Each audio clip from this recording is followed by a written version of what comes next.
Hi, I'm Paul from Amsterdam, and today we're going to be showing you some of the sights from Liverpool which are mentioned in our new single, Does This Train Stop on Merseyside? Yeah, the song began life on this very street, Maryland Street, when I received an email from my then partner and the girl who sings the backing vocals on the song, explaining to me just what this crazy pyramid in this graveyard next door was.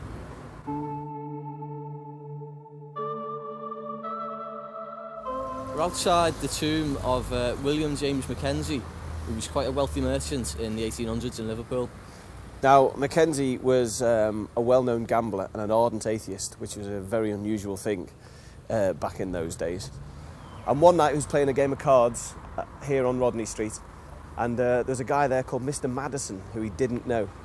Now, Mr. Madison cleaned McKenzie out that evening and suggested to McKenzie that they carry on playing. McKenzie said, "I've got no more money."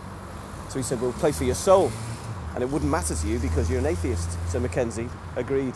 Of course, McKenzie lost, and then in a flash, Madison was gone, apparently leaving a burning smell in the room. But not before Madison had said to him, "I'll be back for you when your bones are in the ground." McKenzie always remembered this, and he spent the last of his fortune on erecting this tomb to keep his bones above the ground, therefore cheating the devil from his soul. Apparently his ghost wanders around this area to this day.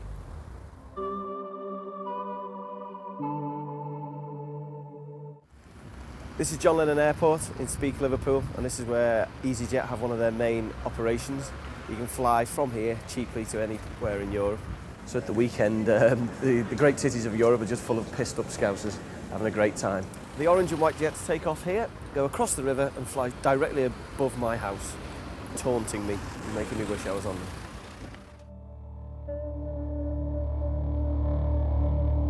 Right, this city was essentially built on money that was derived from one of the darkest periods of human history, the slave trade.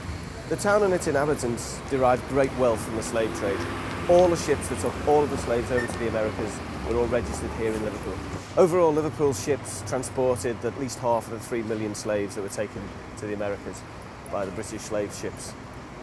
All the street names are named after the merchants. All the buildings are built by slave money. It's a dark secret.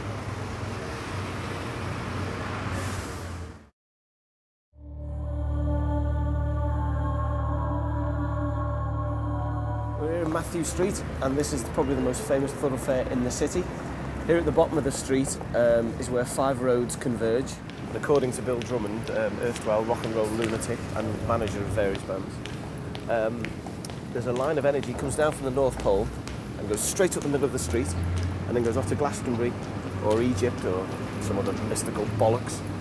And that's what gives this street its special energy and why so many special things have happened on this particular road.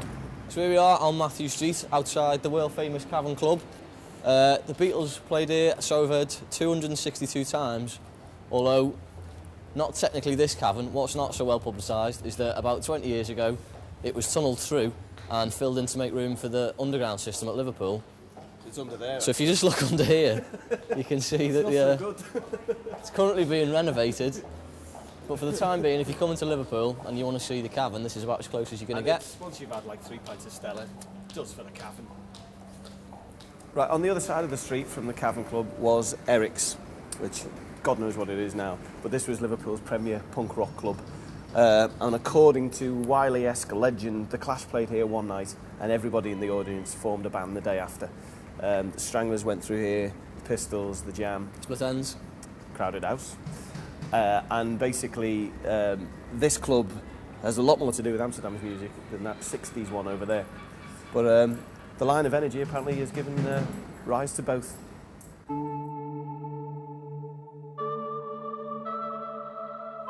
Okay, we're now on Slater Street, which if you're in town on a Saturday night is one of the busier parts of the city, famous for the Jacaranda Club. Not for the faint-hearted on Saturday, though. Not for the faint-hearted, no. A very lively place. This place used to be owned by Alan Williams, the Beatles' first manager, who took them to Hamburg, found them the first drummers, got them the first gigs. The first ever show they did was downstairs here in the cellar. And Alan can be seen around town telling his famous tale of how he lost the band to Brian Epstein on the cusp of international success in various pubs around here. Especially this one here. This is the Marlborough Arms. Except it's not the Marlborough Arms, is it? No, it's just the Marlborough pub, because the songwriter is a shoddy workman and can't be bothered researching his local ale houses. I thought it was called the He Marlborough doesn't Arms. spend enough time in them anyway. You think he'd know the fucking name? Not that much. And I thought it was called the Marlborough Arms, but it's called the Marlborough. So there's a grave error right in the middle of the song. The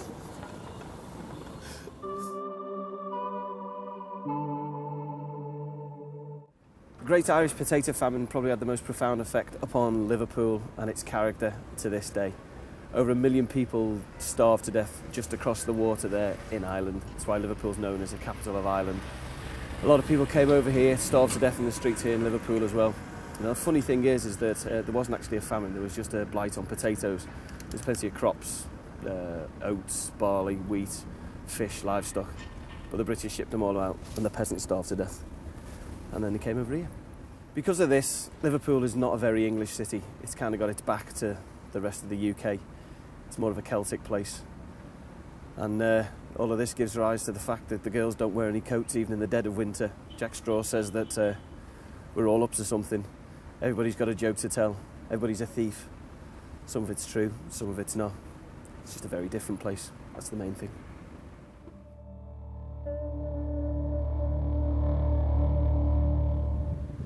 I'm not actually from Liverpool. I'm from that side of the river. And crazy things happen over there as well. I remember during the famous Louise Woodward trial a few years ago, and at one point the entire world was watching this crazy little pub on Sky Telly. The pub was called The Rigger. And shit like that could only happen where I'm from.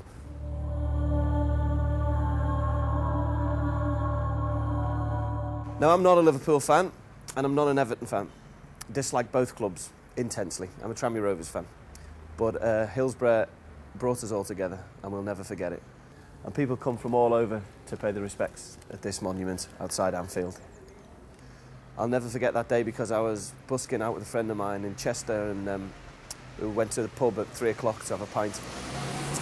And we just watched all the scenes unfold in front of us on the television. Now, a couple of years after this, a friend of mine ran a fanzine called What's the Score, and he published a photograph. And the photograph was as of the Liverpool fans and the Forest fans ferrying the dead and injured on makeshift stretchers made out of advertising hoardings. Whilst in the background, there was a circle of policemen chatting with folded arms, not helping the people in distress at all. Very powerful photograph. And of course, we'll never forget until we get justice for the 96 people that died that day.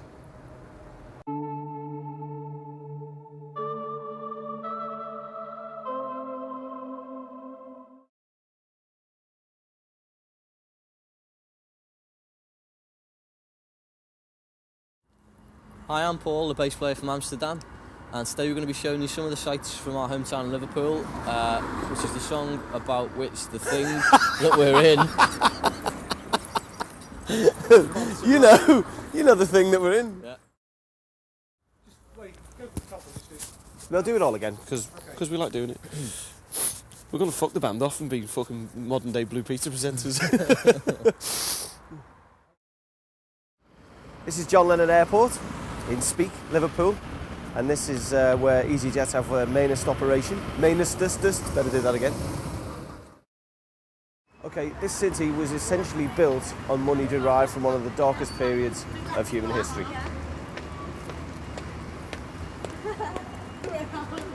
Scousers. A line of energy, a ley line, comes down from the North Pole, comes straight down the middle of the street, off to Glastonbury, and then some other